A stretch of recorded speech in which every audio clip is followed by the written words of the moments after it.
Saudi ജയിലിൽ കഴിയുന്ന കോഴിക്കോട് സ്വദേശി അബ്ദുൾ റഹീമിന്റെ മോചന ഉത്തരവ് ഇന്നുണ്ടാകാൻ സാധ്യത. 4 തവണ മാറ്റിവെച്ച അപേക്ഷ റിയാദ് ക്രിമിനൽ കോടതി ഇന്ന് വീണ്ടും പരിഗണിക്കും. 18 വർഷമായി സൗദി ജയിലിൽ കഴിയുന്ന കോഴിക്കോട് കോടമ്പുഴ സ്വദേശിയുടെ മോചനവുമായി ബന്ധപ്പെട്ട നിർണായക ഉത്തരവ് ഇന്നുണ്ടാകാനാണ് സാധ്യത.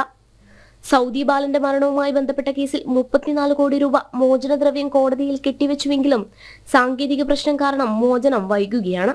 കഴിഞ്ഞ ജൂലൈ 2-നാണ് വധശിക്ഷ റദ്ദാക്കിക്കൊണ്ടുള്ള ഉത്തരവ് കോടതി പുറപ്പെടുവിച്ചത്. ആവശ്യപ്പെട്ട മോചനദ്രവ്യം ലഭിച്ചതോടെ മാപ്പ് നൽകാൻ സൗദി ബാലന്റെ കുടുംബം തയ്യാറാവുകയായിരുന്നു. വധശിക്ഷ റദ്ദാക്കിയ ബെഞ്ച് തന്നെ പബ്ലിക് പ്രോസിക്യൂഷന്റെ വാദം കേൾക്കണമെന്ന നിലപാട് ചീഫ് ജസ്റ്റിസിന്റെ ഓഫീസ് നിർദ്ദേശിച്ചതോടെയാണ് നിയമ നടപടികൾ വൈകിയത്. ഇന്ന് മോചന ഉത്തരവുണ്ടായാലും റഹീമിന് നാട്ടിലെത്താൻ ഇനിയും കാത്തിരിക്കേണ്ടി വരും. മോചന ഉത്തരവ് കോടതി റിയാദ് ഗവർണറേറ്റിന് കൈമാറും. പിന്നീട് ആഭ്യന്തര മന്ത്രാലയത്തിൽ നിന്നും ഉത്തരവ് പുറത്തിറങ്ങേണ്ടതുണ്ട്. കോടതി നടപടികൾ പൂർത്തിയായാൽ മറ്റുള്ളവ സാങ്കേതിക നടപടികൾ മാത്രമാണ്. ജനം, കോഴിക്കോട്.